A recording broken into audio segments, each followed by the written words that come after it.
आदरणीय उपराष्ट्रपति जी, श्रीमान अंसारी जी,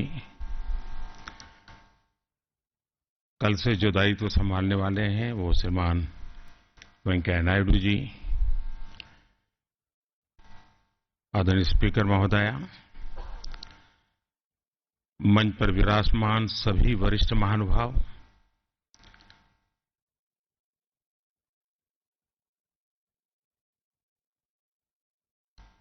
मुझे बताया गया कि 1984 के बाद शायद पहली बार किसी उपराष्ट्रपति की विदाई का समारोह हो रहा है,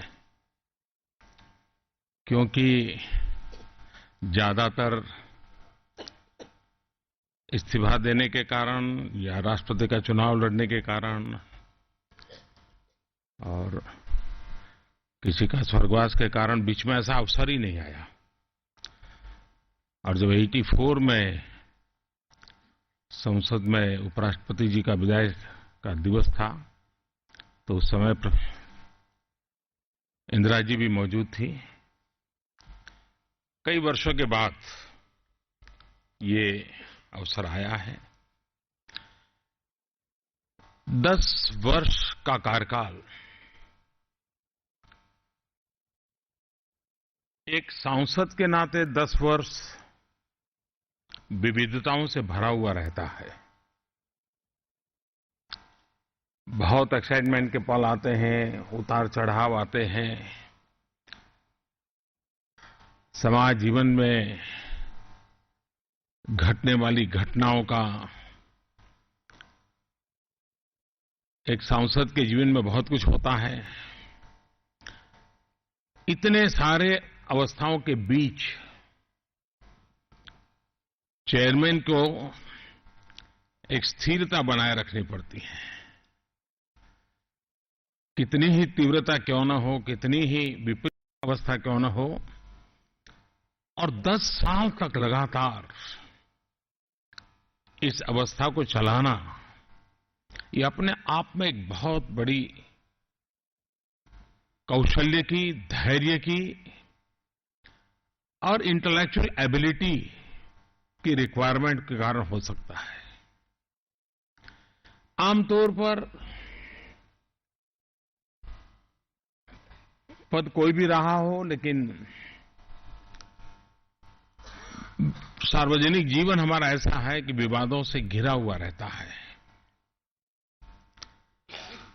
सही झूठ पता चलते चलते तो दाग चिपक जाता है और बाद में कोई सही झूठ में किसी का इंटरेस्ट भी नहीं होता है। इतना लंबा सार्वजनिक जीवन में अलग अलग पदों पर दायित्व संभालने के बाद कम से कम मेरे ध्यान में कोई भी ऐसी चीज नहीं आई है जो अंसारी जी के साथ विवादों में घिरी हुई हो। ये अपने आप में एक बहुत बड़ी बात है। सार्वजनिक जीवन में हम सबके लिए सीखने वाली बात है। अंसारी जी का पारिवारिक बैकग्राउंड बहुत ही रहीसी, एक प्रकार से सार्वजनिक जीवन की रहीसी विरासत उनको मिलती रही है। उनके दादा, नाना, पिता किसी न किसी सार्वजनिक जीवन में वो नेतृत्व करते रहे हैं।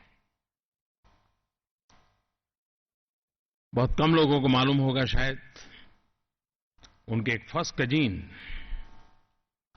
ब्रिगेडियर उस्मान 48 में पाकिस्तान के साथ लड़ाई में जम्मू की धरती पर शहीद हुए थे, देश के लिए बलिदान दिया था। तो ऐसी एक परंपरा से पले बढ़े अंसारी जी संसद में, और मेरा अनुभव रहा है कि वो अपने विषय में बहुत कम बताते थे। मैं कभी उनके घर भी जाता था, जब मैं मुख्यमंत्री था तब भी जाया करता था। तो मेरा अनुभव रहा कि वो जिज्ञासु की तरह आपको बारीकी से पूछते रहते हैं। शायद वो उनका कैरियर डिप्लोमेट के कारण भी शायद ये उनका गुण विकसित हुआ होगा कि सामने वाले को बिजी रखो, वो बोलता रहे, हमारे जरूरत निकाल देंगे। और वो गुण उनको सदन में भी बहुत काम आया। बोलते रहो भाई, देखेंगे आगे क्या होता है। जब ऐसे विदाई समारोह में जिनकी विदाई हो रही है, उनके लिए जो बोला जाता है, एक प्रकार से हिडन वे में जो आने वाले हैं उनके लिए संदेश होता है।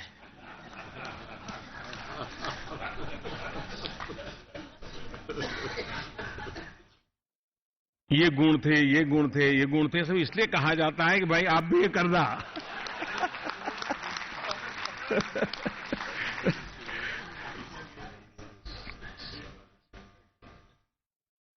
और मुझे वेंकैया जी का पूरा अनुभव है, सालों तक किया, तो वो इसमें से हर बारीक चीज को पकड़ते होंगे आज।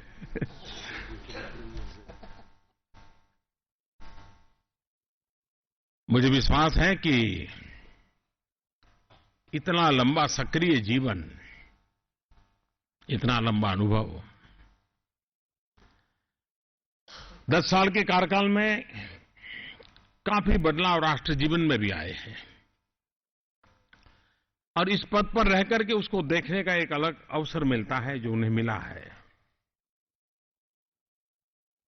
सदन की कार्यशैली में भी बदलाव, नए सुझाव, हो सकता है वो जब तक वहां थे संभव न हुआ हो।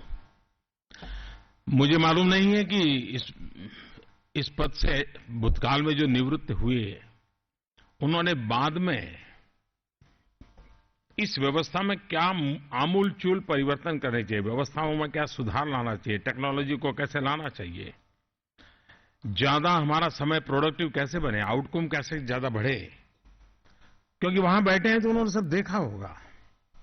हमारा अपर हाउस और अधिक क्रेडिबल कैसे बने। इसका मतलब ये नहीं कि आज क्रेडिबल नहीं है,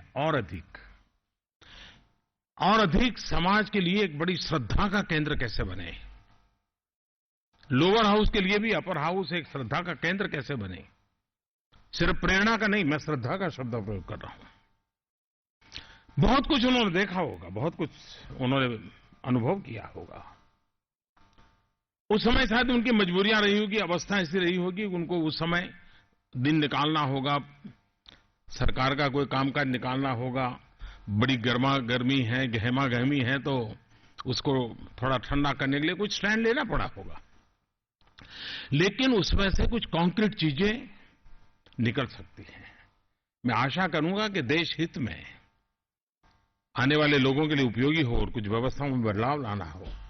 उन्होंने जरूर इसे शब्दबद्ध करना चाहिए, एक अच्छा सा डॉक्यूमेंट देना चाहिए। इस अनुभव के आधार पर आने वाली जो भी पीढ़ियां होगी, सरकारें होगी, जरूर उसमें से दो चार चीज करते चलेंगे। उसके कारण हमारी इंस्टीट्यूशनल व्यवस्थाएं और अधिक अच्छी बनेगी।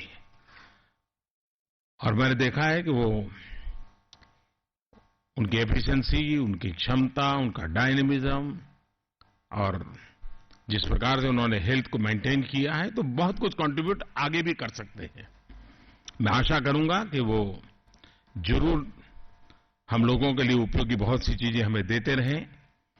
मेरी उनको बहुत बहुत शुभकामना है। उत्तम स्वास्थ्य के लिए शुभकामनाएं हैं। उत्तरोत्तर देश की जरूरी चीजों में उनका मार्गदर्शन मिलता रहे, इस अपेक्षा के साथ बहुत बहुत धन्यवाद।